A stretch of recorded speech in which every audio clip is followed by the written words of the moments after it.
სადაც არის ყველაზე ყველაზე მეტ დროს? სახლში ვარ ძირითადად. უბრალოდ სახლში მიყვარს ყოფნა. და ჩემ მეგობრები მეღადავებიან ხოლმე კიდეც, რომ ხა ამას მცხეთიდან რაღა გამოიყვანს. კი, მაგრამ მიჩვეული ვარ, ანუ აღარ მსტრესავს ეგ ფაქტორი. და 8 წელია, რაც საერთოდ არ გვიცხოვრია თბილისში, ანუ სულ ვარ მცხეთაში და ავართ ამ სახლში. უკვე გასარემონტებელია რა, აი, უკვე მაგდენი ხანია რაც აქ ვართ, მაგრამ სამაგერად ახალი სივრცე შევქმენით. სამზარეულო ჩავიტანე ქვემოთ. სივრცე შევქმენით, სადაც ყველაზე დიდ დროს ვატარებ და თუ სახლში ვარ, მთელი დღე სამზარეულოში ვარ, ხალხო, წამოდით, გაჩვენოთ. სხვათა შორის აქ დილივერი არ მოდის. მართლა. არ ჩამოდის გამოძახებული საკვები და აპლიკაციები და ეგ კიდე მეორე ის არის რა მიზეზი, რატომაც ხშირად ვარ სამზარეულოში. თან კარგიც არის რა მეორეს მხრივ. ხო, ეს არის ადგილი, სადაც ყველაზე მეტ დროს ვატარებ. აი, ზუსტად აი ეს ადგილი ამ კუნძულთან, იმიტომ რომ აქ არის ქურა, აქ არის ონკანი, აქ არის მასივერი და აქ ვარ და ვამზადებ დილას შუადღეს საღამოს. თუ სახლში ვარ, სულ აქ ვარ. სივრცეც მაქვს, სადაც შემიძლია დავჯდე და სერიალს უყურო ან რაღაცა. და მეორეს მხრივ კიდე, უნდა გამოვყვებო ოჯახი და მომწონს რა, კარგად მოვეწყე აქ და თან დიდი სივრცეა. დასარეცხი მაქვს და თან რა დავრეცხა, ხელს ხო არ შეგიშლით. მართლა. ესე ნერვებს მიშლის ახლა აქ რო არის. აქ ჩავაწყო. იცი არის დილა იწყება წყლით, აუცილებლად ვსვამ 1 ფინჯან წყალს, მერე საუზმობ და მერე 1 ფინჯან ყავას ვსვამ დღეში. ეს არის რიტუალი, რაც მაქვს. აი, ეს არის ჩემი ადგილი. აი, აქ ვჯდები. ოღონდ ყველა რო ისაუზმებს და ყველას რომ მოვემსახურები, ან ყველა რო ისადილებს, უფრო საუზმეზე მიყვარს რა ეს რიტუალი, რომ აი ყველაფერს აქ დავიწყობ გემრიელად. ყავის აპარატს ხელს დავაჭერ და დავჯდები და არ მეჩქარება საუზმეზე. აი ეს არის ჩემთვის სანატრელი დილა. გემრიელად, გაწელილად დავლიო ყავა ის 1 ფინჯანი დღეში რომელსაც ვსვამ. სამზარეულოში რო ვარ, ვუსმენ პოდკასტებს უმეტესად. ეხა იმიტომ არ ვამბობ, რომ მე თვითონ მაქვს პოდკასტი. არა, უბრალოდ ყველაზე ესეთი კარგი თავშესაქცევი არის, მე რომ მკითხო. ქართულ პოდკასტებსაც ვუსმენ, უცხოურსაც. აი იცი როგორი თემატიკის პოდკასტს ვუსმენ, საიდანაც რაღაცას ვსწავლობ ერთი, რამე ახალს ვნახულობ, რაც აქამდე არ მინახავს. და აი უფრო მოსასმენი. მაგრამ სანახაობრივი ესენი რა ქვია, სამოგზაურო კონტენტიც მომწონს YouTube-ზე რა. სინამდვილეში რაც არის ჩემი მიზანი ჩემს პოდკასტში, აი ეგეთ პოდკასტებს ვეძებ და ვუყურებ მეც. ესა, ჩემი ტემუდან გამოწერილი საპურო, გიждები ისე მიყვარს. სხვათა შორის აქ ერთ-ერთ მაღაზიაში ღირდა 195 ლარი და ტემუდან გამოვიწერა 75 ლარად. ნახე, ერთი განყოფილება, მეორე ხის არის, ნაღდი ხე. ყველაზე დატვირთული დღე მოიცავს თუ მაქვს ისეთი დღე, რომელიც გულისხმობს ჩაწერას, რომელიც გულისხმობს კიდე პლუს დამატებით ჩემი ბლოგისთვის გადაღებას და ყველაფერს ვაკეთებ იმისთვის, რომ რადგან ცხოვრობ მოშორებით ქალაქიდან, ისე დავამენეჯმენტო დრო, თქვა ბავშვების სკოლიდან გამოყვანის თუ რაღაცა წრეზე წაყვანის მიხედვით ვაწყობ დანარჩენ დღეს. მაგრამ ეგ არის, რომ ხო, აი სახლში შემოვირბინე, ვერ ვაკეთებ. ყველაზე ხშირად ასმული კითხვა მართლა ეს, რატომ წამოვედი ტელევიზიიდან და არ გენატრება? მენატრება ძალიან.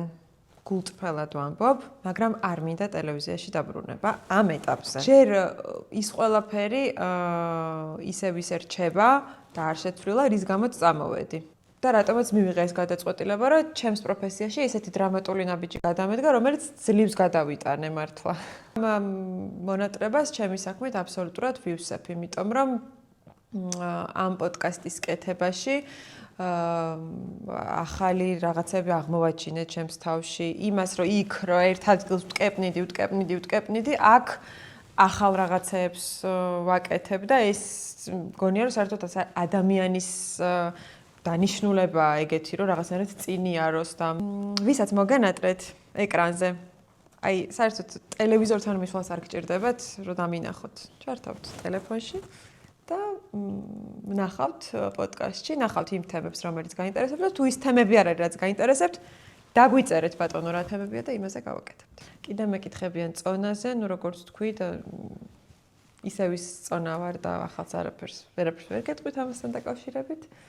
ხო, ნუ თავის მოვლაზე ძალიან აქტუალურია. ნუ რასაც არ ვაკეთებ არასდროს, აი ძვირადღირებული საშუალებები ყოველთვის მენანება რა, აი ტანსაცმელში, ჩანთებში, აქსესუარებში და კრემებში ფულს არ დავხარჯავ, არ გადავიხდი არასდროს. აი მირჩევნია რომ რაღაცა სხვა რაღაცა შევიძინო მოგზაურობისთვის გადავდო ან არ ვიცი ვიღაცებს საჩუქრები უყიდო და გავახარო ან სახლისთვის ვიყიდო რაღაცა ახალი ვიდრე ეგეთ რაღაცეებში მენანება სულ მაგრამ რომ ჩუქნიან კაია ძალიან ბევრჯერ უთქვამთ რომ ძალიან ცივი და ისეთი გვეგონეო არ მითხარ რუსული სიტყვა ვიხმარო მაგრამ აი ეგ რა რაც თქვენს გაიფიქრეთ ხო და ვაი როგორი თბილი და სხვანაირი ყოფილხარო. ხედავთ იმისა, რომ არ ძალიან სკეპტიკურად უყურებ ასტროლოგიას, საერთოდ ყველა ხვდება, რომ ქალწული ვარ.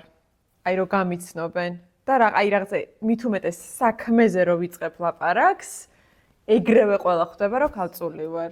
არ ვიცი ეს ზოგჯერ ხასიათის ეს შტრიხები, რაც ნუ ვითომ ამ ასტროლოგიურად ამ ნიშანს მიეწერება, მაგრამ ეგ მაწუხებს ძალიან მეც.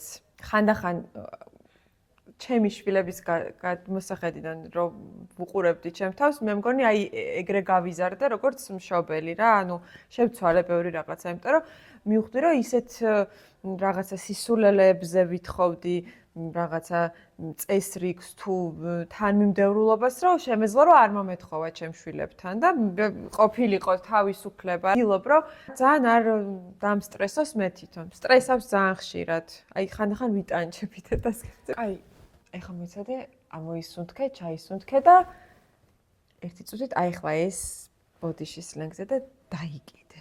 აი საკუთარი თავისთვის მithქვამს, იმიტომ რომ შეიძლება რომ აი ეს ესეთი მნიშვნელოვანი ამ წამს არ იყოს, აი ეს დეტალი რაღაცა. ეჭი სხვათა შორის პირად ურთიერთობებში საკმაოდ ისეთი დამთმობი და ლოიალური ვარ, მაგრამ საქმეში არა რა. უბრალოდ ვერ მოვისვენებ რაღაცა თუ 1000%-ით, ნუ ყოველ შემთხვევაში მე არ გავაკეთე ჩემი მაქსიმუმი რა.